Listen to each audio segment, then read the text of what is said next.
Early 2025, I got several interesting ideas for small side projects.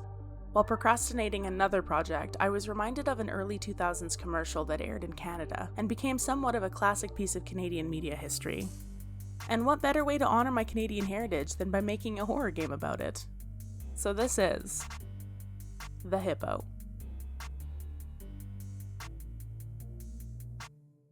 You're an adult human who lives in a house that's suffering with a case of house hippos. The objective is to stay alive and keep the house clean for at least 3 days in order to rid the house of its painful and adorable house hippo affliction. Armed with only a candle and some cleaning supplies you find in the basement of your infected abode, you set out to cleanse the house of house hippo created messes, including puddles, lint and string, strewn about mittens, and entire pieces of toast. Look, I don't write the lore, I just worked with it. Okay, anyway. So you have a house. It's festering with house hippos that make messes, and in order to keep them from becoming too powerful and stealing the deed to your land, you have to clean up after them. Following so far? First, we need a house. So I took to digging deep into my brain, finding those deeply repressed childhood memories to remember what it was like growing up in the late 90s and early 2000s, so I could perfectly replicate the environment, and I googled it. Because as many pictures as I had of the childhood homes I grew up in where I was posing awkwardly with a new birthday present, it was a lot easier to Google it. I mean, it meant I didn't have to get up from my computer, which is great because, well, I'm lazy. Anyway, once I decided on a few props that felt like the 90s and had decided on styles and the general shape of the house, I got to work modeling.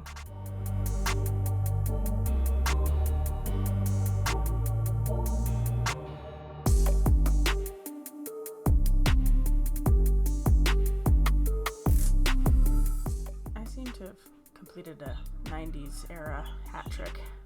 We got a Discman, a beanbag, and a boob light. With the house modeled and some general assets thrown into place to make it feel like a home, I put together a quick idea for the main menu, which consisted of the screen being settled on a dark TV that displayed hippo videos. For this, I slapped together some clips of hippos, added in some sound effects to make them feel like a real boy, and then turned the darkness all the way down to make this.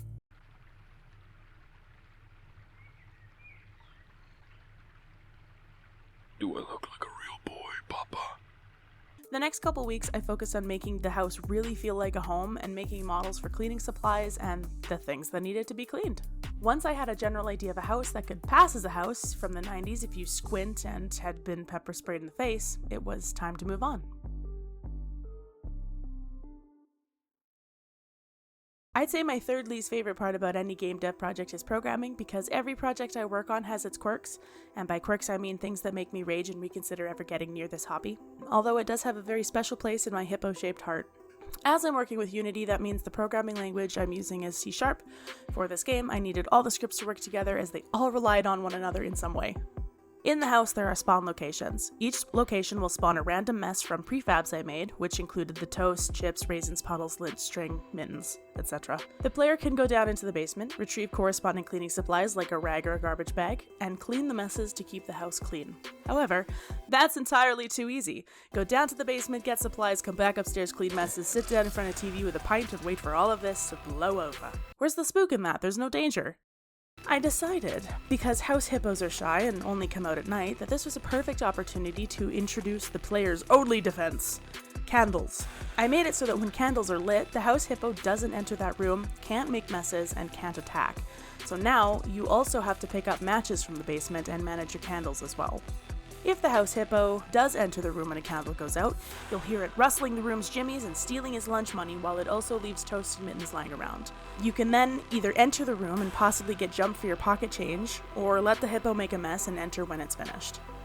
Of course, if you enter while the hippo is mid-theft, you risk death and restarting the day. Playing it safe is a surefire way to make sure you can afford something to eat at the school cafeteria later. If none of the candles are out, it'll keep checking until a candle goes out and the player isn't within the bounds of the room. But my scripts also needed to make it challenging. The candles couldn't just stay on forever, so I had to make a timer that randomly decides when the candle will go out, adding an extra layer of challenge. There's no set time for the candle to go out.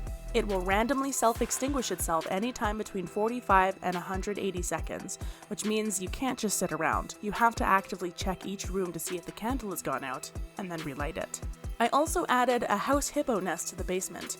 If you hear them rustling when you come down the stairs, it's a bad time to get close, and approaching the nest at all will result in insta-death. But time it right, and you can snag your cleaning supplies, goodie bags with no issues at all, and do an Irish goodbye back upstairs.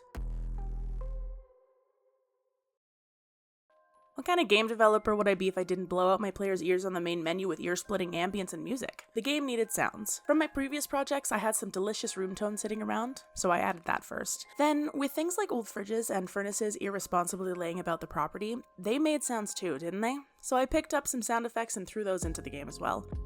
Next, I got some new ideas for the TV. Instead of just playing the same Hippo video over and over again, I decided to make a few 90s inspired commercials, like those silly medical infomercials or those sad animal videos where they try to appeal to your better nature with sad music and a famous woman doing the voiceover. But I'm on a shoestring budget here, so you'll have to deal with some crappy knockoffs and bad jokes.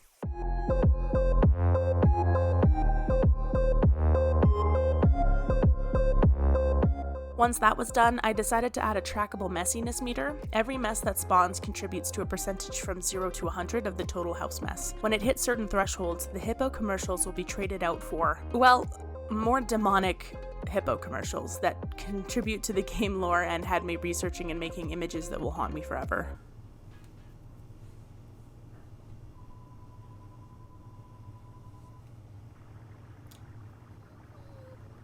Holy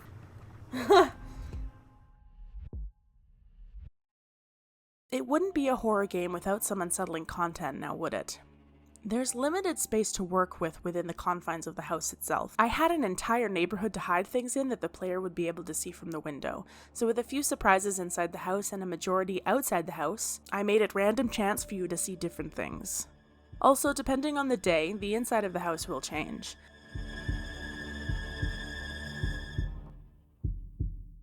Lastly, I needed a way for the player to track time in-game, so I found a digital clock model, the kind I used to have as a kid, and made a quick script that would track time. Typical horror game tropes apply, so you clean your way from midnight to 6 a.m. to complete the day, and then move on to the next one. 3 days in a clean house later, pest control sweeps through to rid you of your hippos for good. Last but not least, of course, there were finishing touches necessary to really bring together the cohesiveness of everything I'd done up until this point. I was 4 months deep into working on this project, and there were small, silly little ideas I'd written down along the way that had to be considered for throwing in some charm and quirk. I won't spoil everything, but I had a lot of fun with this. I don't want there to be too many things floating about in the game, because then it would be more absurd than I'd originally intended. Of course, it was a bit kooky already. It's a horror game about hippos, but I didn't want it to be outrageous. Things like little jump scares, hippos that lurk in the neighborhood, calls that you get at the beginning and end of the game that enrich the player and poke at the slim bit of lore available if you pay attention. Things that tied everything together neatly like a little gift on Christmas morning. If the gift was a hippopotamus with a bow on its head that you find has already eaten the Christmas tree when you've come downstairs. From start to finish, the game took roughly 4 months to complete. I worked on it almost exclusively on the weekend, as I regretfully have a regular, full-time human job in order to survive capitalism. As usual, there was a lot I wish I could have added, but unfortunately without falling victim to feature creep and overscope, I had to keep things small and manageable. I did overscope slightly with a secret you can find in the game, but it required a very minimal amount of scripting and only a few additions, so I spent more time on trying to find a convoluted way for the players to find the secret compared to the time that it took me to actually program it. Editor Cheese here. This was a bold-faced lie I told when I wrote this video script at least 3 weeks before I implemented said secret, and it took me another 5 weeks to properly script and implement it. So I really hope whoever finds the secret enjoys the labor of love that is a state machine, and please know that I hate them. Back to the video. With my current skill level, everything sort of went as expected, with very few issues outside of small blunders and programming errors. This is the first project I've released that's fully 3D, but I've been playing around with 3D projects since I started game development back in 2020, so there wasn't much I learned from this. It did test my patience, however. I did have trouble keeping track of scripts and keeping everything separate from one another. With so many scripts relying on one another, it became confusing where certain things were handled and where things needed to be called from, so I did get frustrated with that. I tried to keep everything neat and tidy, making sure only certain scripts handled certain programming, but there was some overlap, and I was writing so many scripts at the same time my eyes started to cross. In the future, I might making something more visual to help me keep things organized. Just a simple diagram to remind me what scripts are working with other scripts and how they might affect different scripts to keep track of all the scripts. I think I remember doing something similar to try and track a series of events for a level in my tardigrade game when that got too confusing. Or who knows, maybe I'll just forget and cause myself a Hippo-sized amount of stress again. Outside of that, this was fun. I had a great time with it despite some minor self-induced hardships, and my friends were eagerly looking forward to playing it once it was completed. I hope you all enjoy my take on the little commercial that haunted my Canadian childhood. You can expect 1 to 2 more little games from me this year. I have been working on a handful of side projects while Rainbow Heartbeats is in the playtest phase, and my quality assurance team, aka my beloved friends and family, rigorously go through the game and tell me how much it sucks. I'm hopeful for a summer release for Rainbow, but as anyone following that project knows, I keep hoping for the best and end up pushing it back. Once that's complete, I'll be able to devote more time to Tardigrade Takeover and pick up development on my other projects. As always, you can check me out on Twitter at Opalizard Studios. Oh, that's called X now, isn't it? You can check me out on X at Opalizard Studios or at Anon Cheese. Sometimes I post something relevant. Then, of course, there's my YouTube, where I post teasers, trailers, bugs, funnies, and spotlights of current projects or upcoming games. You can also click around my itch.io page for some other projects I'm working on, including With Bodies They Walk and Tardigrade Takeover. Thanks for watching!